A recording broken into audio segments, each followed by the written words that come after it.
साथी हैं जिनसे मेरी मुलाकात बहुत पहले से होती रही है, लेकिन इस तरह से एक औपचारिक तौर पे प्रेस कॉन्फ्रेंस में बड़े दिनों के बाद मुलाकात हो रही है। ये प्रेस के लिए नहीं, अपने मित्रों के लिए है। बहुत बहुत शुक्रिया।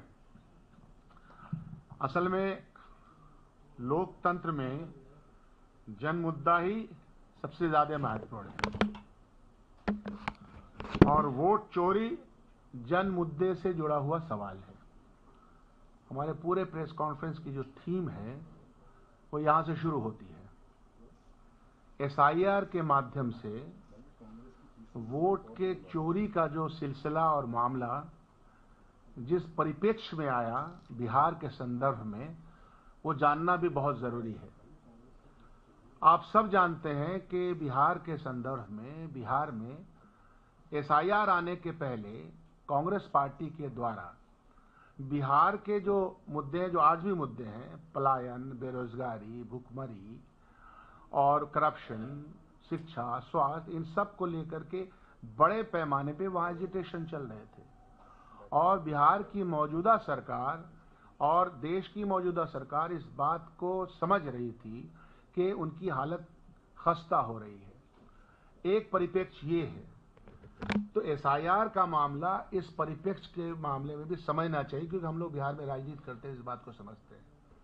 और एसआईआर के मामले में आप देखिएगा, जो हम लोगों ने ये बात कही कि भारतीय जनता पार्टी और इलेक्शन कमीशन का किस तरह से गठजोड़ है, क्योंकि बार बार आपने ये देखा होगा कि जब एसआईआर के ऊपर सवाल खड़े किए गए या इलेक्शन कमीशन से अपॉइंटमेंट मांगने का सवाल हो या उसके ऊपर कोई प्रश्न का सवाल हो, तो जवाब सीधे इलेक्शन कमीशन नहीं, भारतीय जनता पार्टी देती थी। तो जब हमने ये बात कही तो ये साबित होता है कि एक गठजोड़ है, और जिसको लेकर के माननीय राहुल गांधी जी ने एक्सप्लेन किया आप सब लोगों के सामने कि किस तरह से चोरी हुई, किस तरह से एडिशन हुआ, कैसे उसका इस्तेमाल किया गया इलेक्शन के ज़माने में और किस तरह से हमारे कैंडिडेट को हराया गया। ये सब चीज़ें एस्टैब्लिश हो गई हैं और उसके बाद से क्वेश्चन आफ्टर क्वेश्चन होने शुरू हुए। फिर सुप्रीम कोर्ट का जब इंटरवेंशन हुआ तो सुप्रीम कोर्ट के पहले सजेशंस को ही मान लेना चाहिए था।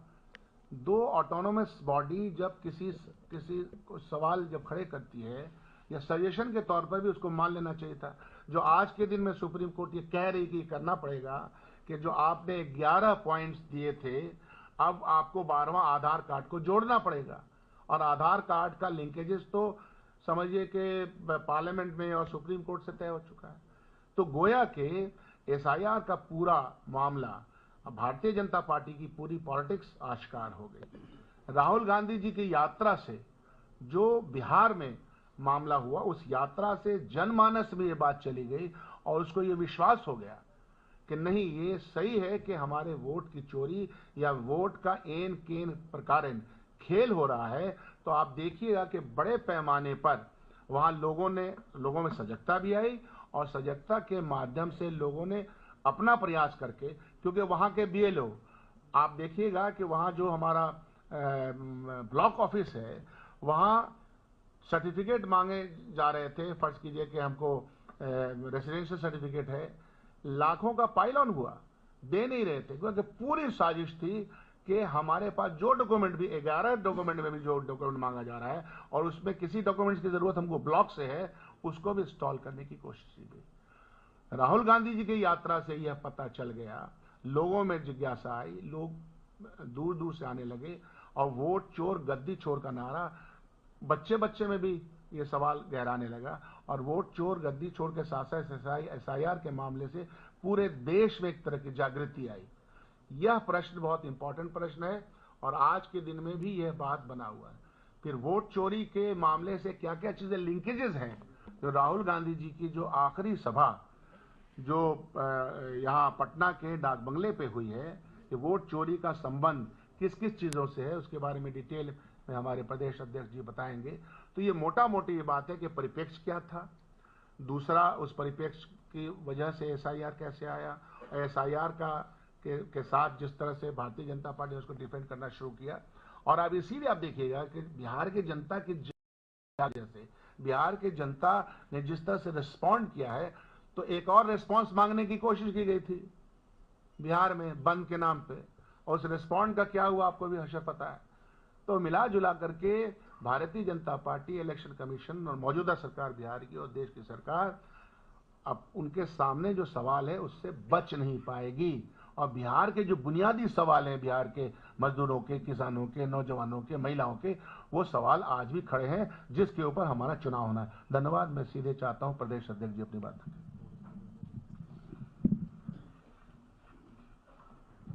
बहुत ही सम्मानित इस विशेष प्रेस वार्ता में उपस्थित हमारे प्रभारी बिहार मामले के कृष्णा अलवरू जी, सम्मानित बिहार विधानसभा में विधायक दल के नेता कांग्रेस के CLP सम्मानित शकील अहमद खां साहब, और यहाँ उपस्थित सभी press media, print media, electronics media, press छायाकार, मैं सबके प्रति आपके प्रति धन्यवाद और आभार प्रकट करता हूँ कि आप हमें यहाँ सुनने का मौका दे रहे हैं। उसके लिए मैं दिल के गहराइयों से आपके प्रति आभार प्रकट करता हूँ।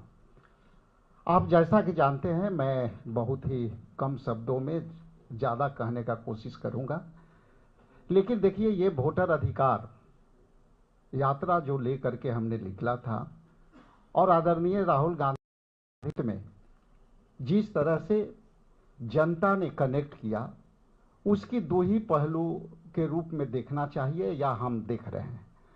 पहला तो कि जब आदरणीय सम्मानित नेता राहुल गांधी जी का जब प्रेस वार्ता आपके बीच में हुआ, तो उन्होंने जिस तरह से पूरी SIR को लेकर के लोगों के बीच आपके माध्यम से जो ब्रीफिंग किया, और जब ये यात्रा शुरू हुई तो अमूमन लोग ये समझ रहे थे कि ये पॉलिटिकल यात्रा है, लेकिन ये स्पष्ट था कि हम उस वोटर अधिकार यात्रा में ना हमारे नेता, ना मैं और ना कोई पॉलिटिकल बातें नहीं की, वोट की बातों की नहीं की, केवल जनता के उन अधिकारों की बात की जो संविधान ने दिया था, और उसी संविधान के अधिकारों के तहत राहुल गांधी जी ने यह यात्रा निकाली।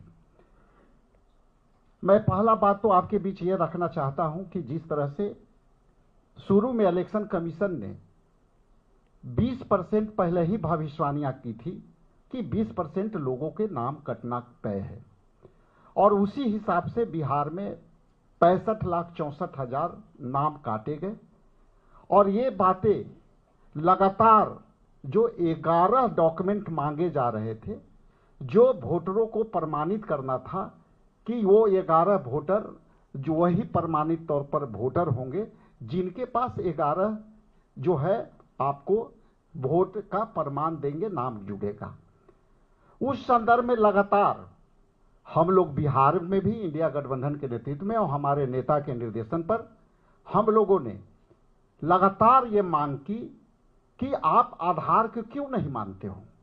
आधार जो है लीगल टेंडर है, लीगल तौर पे ये सभी जगह मांगते हो, फाइनेंशियल जो है आप ट्रांजैक्शन में उसकी महत्ता रखती हो। तो आज मुझे आपके बीच ये बताते हुए प्रसन्नता हो रही है कि ये जो सुप्रीम कोर्ट ने जो बातें मानी है कि आधार को भी आप जो है एक प्रमाणिक पहचान माने, तो ये बातें हम लोग शुरू से कह रहे थे और राहुल गांधी जी शुरू से ये बातें कह रहे हैं।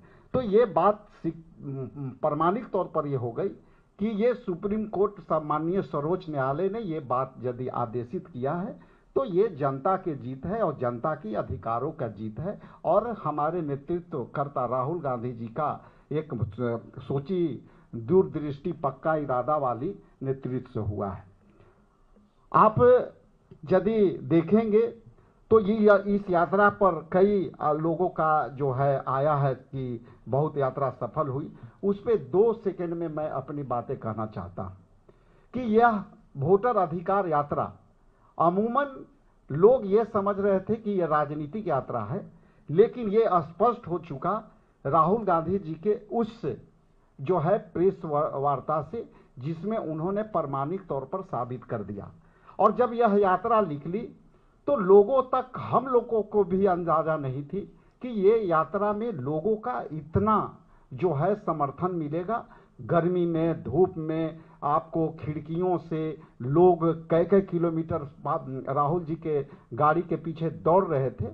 उसके पीछे एक ही रीजन था कि जब ये राहुल गांधी जी प्रेस वार्ता उन्होंने करी तो उस समय जनता को ये लगा कि अपने मोहल्ले में, अपने दोस्तों को, अपने परिवारों के बीच उनकी नाम कटी हुई प्रमाणिक तौर पर जाना। और तब ये यात्रा में साबित हुआ कि राहुल गांधी देश में जो बोलते हैं वो सच में जो है वो सही बोल रहे थे, और जनता सीधे कनेक्ट हो गई और उस वोटर अधिकार को उन्होंने ताकत दिया।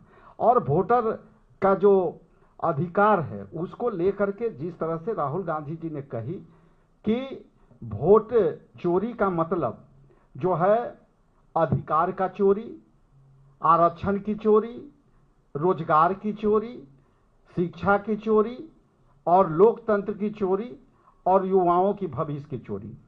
आज आप जाएंगे बिहार में, आप सक्षम लोग यहां बैठे हैं, लेकिन आप जीरो ग्राउंड से हमेशा आप लोग जो है रिपोर्ट करते हैं। आप जाइए कि कई ऐसे लोग हम लोग से अप्रोच कर रहे हैं कि उनकी राशन देना सरकार ने बंद कर दिया, उनकी पेंशन देना बंद कर दिया, लोगों के जिनके नाम कटे उनके परिवारजनों को कोई भी स्कीम का लाभ नहीं मिल रहा है। नरेगा मजदूरों के जिनके नाम कटे उनको जो है आज कोई भी उनको लाभ नहीं मिल रहा है। जो प्रवासी बिहारी हैं उनके पूरे परिवार को नाम काटा गया। इसलिए काटा गया कि आपके यदि तर्क था बीएलओ का कि आपके परिवार में 4 सदस्य हैं और आपके पति यदि बिहार से बाहर काम कट रहे हैं तो हम इलेक्शन कमीशन ये मानता है कि आप पूरे परिवार आप जो है दूसरे राज्य में रह रहे हैं, इसलिए हम आपकी नाम काट रहे हैं। तो ये तर्क देना आप जो है इससे बड़ा इलेक्शन कमीशन और जो है आपके बीजेपी के इससे 60 गांठ विद्युत रूप से दिखती है। इसलिए हमने आपके बीच बिहार से आकर के अपनी बातें रखा और अंत में मैं इतना ही कहूँगा कि आप लोग के बीच कभी कभी जो है यहाँ मिलने का मौका मिलता है तो एक भोजपुरी में छोटी सी शेर है कि कहू दूर बा कतनो बाकी आपन हुआ का कम बा, रोज आई चाहे ना आई दिल में राखल का कम बा। बहुत बहुत धन्यवाद। Thank you sir. अब इसके साथ ही अपने प्रभारी सम्मानित कृष्णा अलाउर जी से निवेदन करते हैं कि आपको संबोधित करें। शुक्रिया, आप सबका स्वागत है। वोट चोरी का मुद्दा है, बिहार में है, भारत में है।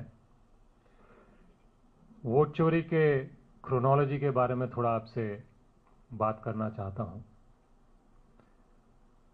वोट चोरी इस देश में प्रधानमंत्री और गृह मंत्री ने एक सोची समझी साजिश और रणनीति के माध्यम से आगे बढ़ाया। पहली वोट चोरी वहां से शुरू हुई जब इन्होंने इलेक्शन कमिश्नर को चुनने की प्रक्रिया में बदलाव किया। पहले इलेक्शन कमिश्नर चुने जाते थे प्रधानमंत्री, चीफ जस्टिस और लीडर ऑफ ऑपोजिशन के माध्यम से। मोदी जी और अमित शाह ने चीफ जस्टिस को निकाला, गृह मंत्री को डाला। मतलब क्या कि मैच फिक्सिंग करनी है तो सबसे पहले आपको अंपायर को फिक्स करना पड़ेगा। तो ये पहली कड़ी थी। फिर बाद में उन्होंने क्या किया, कानून में ये तब्दीली लेके आए कि इलेक्शन कमिश्नर जो भी गड़बड़ करे उसके ऊपर बाद में भी प्रक्रिया नहीं हो सकती, कार्रवाई नहीं हो सकती। मतलब पहले आपने अंपायर फिक्स किया और फिर अंपायर को यह हिम्मत दे दी कि आप कुछ भी करो, आपके ऊपर बाद में कार्रवाई नहीं हो सकती। फिर इलेक्टोरल रोल पे वोट चोरी का काम किया, जिसको सबूत के साथ हमने आपके सामने, जनता के सामने रखा। पोलिंग डे पे घपला करते हैं, चोरी करते हैं, सीसीटीवी फुटेज मांगते हैं, नहीं देते हैं। 5 बजे के बाद अचानक वोटिंग परसेंटेज बढ़ जाती है, जिसका सीसीटीवी फुटेज नष्ट की जाए। काउंटिंग के डे तक भी इन्होंने छोड़ा नहीं है। उदाहरण के लिए प्रधानमंत्री का वाराणसी में काउंटिंग के दिन का उदाहरण है हमारे पास। 6, 7, 8 राउंड तक कांग्रेस के प्रत्याशी लीड करते हैं। उसके बाद काउंटिंग की क्या होती है, क्या नहीं होती है, लाइव अपडेट बंद हो जाते हैं और काउंटिंग के एंड में जादू के तौर पर मोदी जी प्रधानमंत्री घोषित किए जाते, प्रधानमंत्री नहीं एमपी घोषित किए जाते। तो वोट चोरी की जो प्रक्रिया है, अंपायर चुनने से लेकर अंपायर के गलतियों को कानून के बाहर रखकर, वोटर लिस्ट के धांधली कर वोटिंग के दिन पे गड़बड़ कर काउंटिंग के दिन पर मैच फिक्सिंग कर ये पूरी प्रक्रिया है वोट चोरी की, और इसके खुद जिम्मेदार प्रधानमंत्री और अमित शाह जी। जैसे शकील जी ने कहा, वोट चोरी जन जन का मुद्दा है, क्योंकि जो वोट चोर होते हैं वो सरकार बनाते हैं तो वो जनता की सेवा नहीं करते। क्योंकि जो टीम मैच फिक्सिंग करती है उसको रन बनाने से फर्क नहीं पड़ता है, उसको अच्छी बॉलिंग करने से फर्क नहीं पड़ता, उसको अच्छी फील्डिंग करने से फर्क नहीं पड़ता। तो वोट चोरी की सरकार को यह फर्क नहीं पड़ता है कि वो रोजगार बढ़ा रही है कि नहीं। वोट चोरी की सरकार को यह फर्क नहीं पड़ता है कि वो महंगाई कम कर रही है कि नहीं। वोट चोरी की सरकार को फर्क यह नहीं पड़ता है कि क्राइम बढ़ रहा है कि नहीं। वोट चोरी की सरकार को यह फर्क नहीं पड़ता है कि पेपर लीक हो रहे हैं कि नहीं। वोट चोरी की सरकार को यह फर्क नहीं पड़ता है कि 3 साल की डिग्री 6 साल में हो रही है कि नहीं।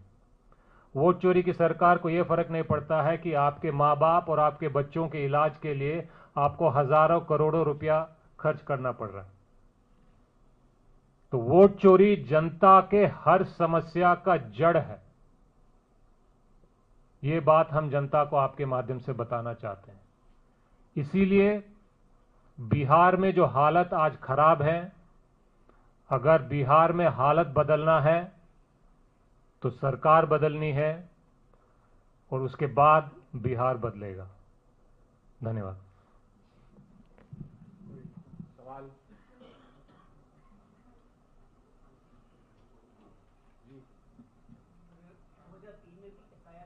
हेलो लावरू साहब, कल बैठक हुई थी, राहुल गांधी और खड़गे साहब थे उस बैठक में। क्या सीट शेयरिंग को लेके बात हुई और तमाम सांसद गए हुए थे, तो क्या दारोमदार, क्या निर्देश उन लोगों को दिया गया है और किस तरीके से आगे की रणनीति, कोई और यात्रा निकालेंगे या क्या कैंपेन होगी? कल की बैठक समीक्षा बैठक थी, पहले भी हुई है, आगे भी होगा। और उस बैठक में बिहार के चुनाव को लेकर बिहार के लीडर्स के साथ काफी गहराई में चर्चा हुआ। Seat sharing, candidate selection, campaign, manifesto, हर मुद्दे पे डिस्कस हुआ और आगे जो भी निर्णय हुआ है उस पे हम आगे बढ़ रहे हैं। सर, दूसरी कोई यात्रा भी प्रस्तावित है क्या, राहुल गांधी की या संयुक्त दोनों की गठबंधन की या अकेले की? कैंपेन अलग अलग तरीके से आगे बढ़ेगा। फिलहाल दोबारा राहुल जी की यात्रा का कोई अभी प्लानिंग नहीं। सर, 2003 के दौरान भी एसआईआर प्रोसेस हुई थी। ये पहली बात नहीं है जब एसआईआर प्रोसेस हो रही है, और उस समय आरजेडी की सरकार भी थी जो कि आपके सहयोगी संगठन है अभी। तो सर, उस विषय पे आपका क्या कहना है? क्योंकि कुछ नेता है जो कांग्रेस के, वो एसआईआर की प्रोसेस पे ही सवाल उठा रहे हैं सर। तो अगर देश की वोटर लिस्ट में शुद्धिकरण होगा और जो वोटर ऐड नहीं होने चाहिए वो अगर ऐड इलेक्शन कमीशन उसे हटा रही है, तो इस प्रक्रिया का समर्थन नहीं होना चाहिए सर?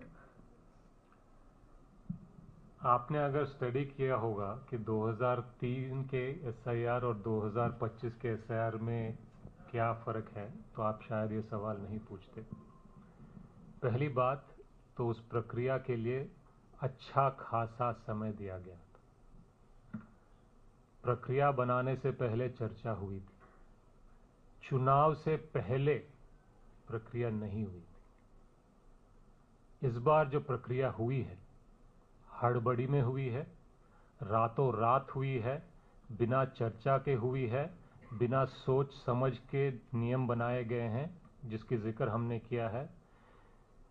कोई भी प्रक्रिया बनाते हो, बिहार जैसे प्रदेश में जहां पे लगभग 8 करोड़ वोटर हैं, तो ये बच्चा भी आपको समझा देगा कि कम से कम 1 साल का समय चाहिए अगर इसको ढंग से करना हो तो।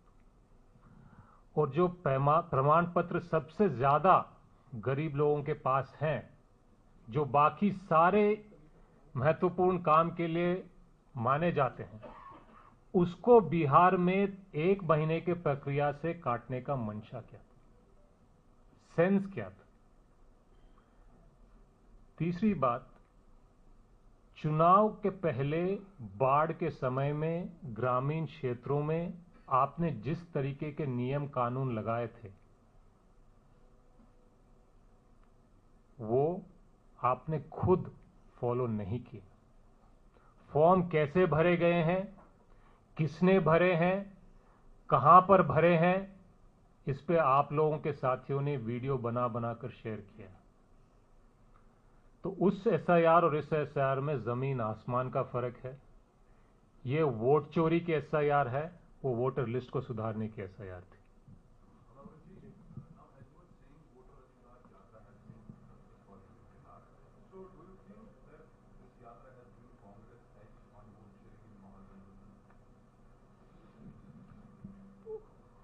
वोट चोरी जो मामला है, ये एक चुनाव का एक कैंपेन नहीं है। जैसे मैंने समझाया, ये लोकतंत्र में जनता का हर समस्या का जड़ बन चुका है। जब तक हम लोग वोट चोरी को सुधारेंगे नहीं, जो भी सरकार चुन के आएगी वो जनता के लिए काम नहीं करेगी। और ये बीजेपी ने साबित करके दिखाया। मोदी जी 11 साल पहले 2 करोड़ नौकरियों के वादा करते हैं, नौकरी नहीं देते हैं, फिर भी वोट चोरी से चुन के आते हैं। पेट्रोल का दाम 50 से 100 कर देते हैं, जनता त्रस्त हो जाती है, फिर भी वो वोट चोरी से चुन के आते हैं। पेपर लीक पे पेपर लीक होते हैं, युवाओं के भविष्य खराब होते हैं, उससे उनको कोई फर्क नहीं पड़ता, फिर भी वो वोट चोरी से चुन के आते हैं। बिहार में आज बीजेपी के राज में क्राइम बढ़ता जा रहा है,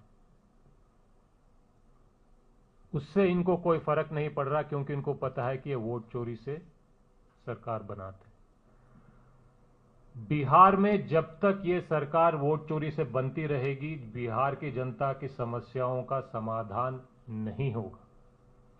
वोटर अधिकार यात्रा का ये मकसद था कि जनता को ये बात समझाना, और हमारे को लगता है कि जनता ये बात समझ गई है, क्योंकि यात्रा के दौरान आपने भी सुना होगा, मैंने भी सुना है, बच्चा बच्चा ये कह रहा है कि वोट चोर गद्दी छोड़।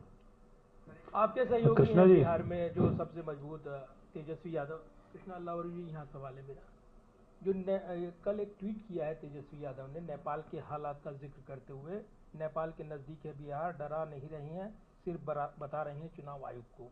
इसके बाद एक बड़ी बहस छिड़ी हुई है कि नेपाल का जिक्र कर क्या बताना चाहते हैं तेजस्वी? क्या पार्टी, कांग्रेस पार्टी इस बयान से सहमत है? कांग्रेस पार्टी इस बात से बिल्कुल सहमत है कि जब तक वोट चोरी चलती रहेगी, जनता के मुद्दों पे काम नहीं होगा, और जब तक जनता का सेवा नहीं होगा और जनता का काम नहीं होगा, तो जनता में आक्रोश बढ़ेगा। और जब तक ये आक्रोश बढ़ता जाएगा, तब तक खतरा बढ़ता जाएगा, ये हमारा मानना है। कृष्णा जी, इधर इस साइड आपके लेफ्ट में, कृष्णा जी तक। जब ये आधार को मैंडेट कर दिया गया 12th डॉक्यूमेंट, आज ऑफिशियली नोटिफिकेशन भी कर दिया चुनाव आयोग ने सारे डिस्ट्रिक्ट इलेक्शन ऑफिसर्स को बिहार में, आपने 65 लाख का नंबर भी सामने चुनाव आयोग लेके आया। इस 65 लाख में से अब आपको लगता है कि और ये नंबर रिड्यूस हो पाएगा? आधार को अगर मैंडेट कर दिया जाता है या आधार को इंक्लूड करा है तो कितना नंबर ऐसा है आप लोग, क्योंकि आप लोग कह रहे हैं कि ग्राउंड पे आप काम कर रहे हैं, आपके बूथ लेवल पे आपके वर्कर्स काम कर रहे हैं पूरे गठबंधन के, तो उसमें आपको हेल्प आउट होगा? और दूसरा ये कि जब आपने ये यात्रा निकाली है और रिस्पांस आप कह रहे हैं बहुत अच्छा मिला है, तो जो सीट शेयरिंग के अंदर अब कांग्रेस को कोई इस बात का बेनिफिट मिलेगा? वोट शेयरिंग में नहीं, मैं सीट शेयरिंग की बात कर रहा हूं, जहां आप आरजेडी से अच्छे से क्या जो है बार्गेन कर पाएंगे, और आप लोगों की जो स्ट्रैटेजी रहेगी कि सीट आप चाह रहे हैं कि आपके मन मुताबिक मिले। जी, पहला सवाल था कि आधार को जोड़ने से प्रक्रिया सुधरी है कि नहीं, उससे जनता को फायदा होगा कि नहीं। आधार जोड़ना हमारा मांग था और इसी हॉल में काफ़ी शुरू में जब प्रेस कॉन्फ्रेंस हुई थी आधार पे बहुत विस्तृत तरीके से हमने अपनी बात रखी। हंसी की बात यह है कि प्रक्रिया खत्म होने के बाद, औपचारिक तरीके से प्रक्रिया खत्म होने के बाद आधार को माना जाता है, जबकि डे वन से ये सबको पता है और था कि आधार को एक्सक्लूड करने का कोई मतलब ही नहीं। कभी कभी हमें लगता है कि सही फैसला समय में या लेट लेने से वजह से उसका फायदा कम हो जाता। और उदाहरण के लिए मैं आपके सामने इलेक्टोरल बॉन्ड्स की बात करना चाहता हूं। इलेक्टोरल बॉन्ड्स को सुप्रीम कोर्ट ने खारिज किया, लेकिन खारिज तब जाके किया जब इलेक्टोरल बॉन्ड से देश को, संविधान को, लोकतंत्र को बहुत बड़ा नुकसान हो गया था। अभी आधार कार्ड को प्रक्रिया में जोड़कर फायदा पहुंचाने का हेडलाइन तो हो जाता है, लेकिन प्रक्रिया इतनी आगे बढ़ चुकी है कि जिसको उसके फायदा पहुंचाना था तो शायद उसको उतना फायदा नहीं पहुंच पाता। रही वोटर अधिकार यात्रा की बेनिफिट की, गठबंधन को वोटर अधिकार यात्रा से फर्क पड़ा है। जनता के बीच में हमारा मुद्दा चला गया है। सीट शेयरिंग का मामला है, वोटर अधिकार यात्रा से हम ये नहीं मानते कि हमें ज़्यादा सीट या कम सीट मिलने चाहिए। हमारा शुरू से कहना है कि गठबंधन में नए लोग आएंगे, नए पार्टीज आएंगे, नए पार्टनर्स आएंगे, तो गठबंधन के हर एक साथी को अपने किट्टी में से कंट्रीब्यूट करना पड़ेगा, तभी नए लोगों को स्पेस मिलेगा। एक बात। दूसरी बात, हर सीट में, हर प्रदेश में अच्छे सीट होते हैं, खराब सीट होते हैं, और हमारा मानना है कि ऐसा नहीं होना चाहिए कि किसी दल को सब अच्छे सीट मिल रहे हैं और किसी दल को खराब सीट मिल रहे हैं। सीटों के बंटवारा में अच्छे और बुरे सीट का संतुलन होना चाहिए। और आखिरी बात, हमारा प्रयास ये है कि वक्त रहते रहते सीट शेयरिंग को पॉजिटिवली हम आगे बढ़ाएं, और हमें इस पे अभी तक सफलता मिल रही है। अल्लावर जी,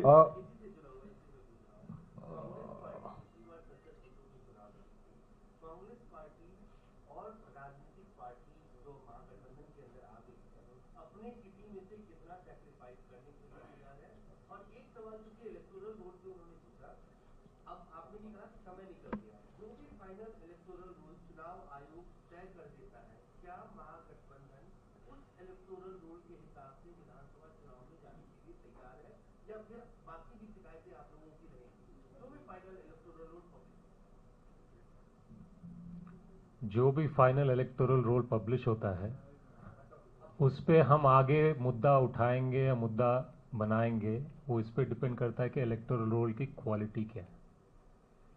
हम किसी भी इलेक्टोरल रोल के आज के डेट में इसीलिए नहीं मानेंगे क्योंकि चुनाव आयोग ने उसको फाइनल किया है।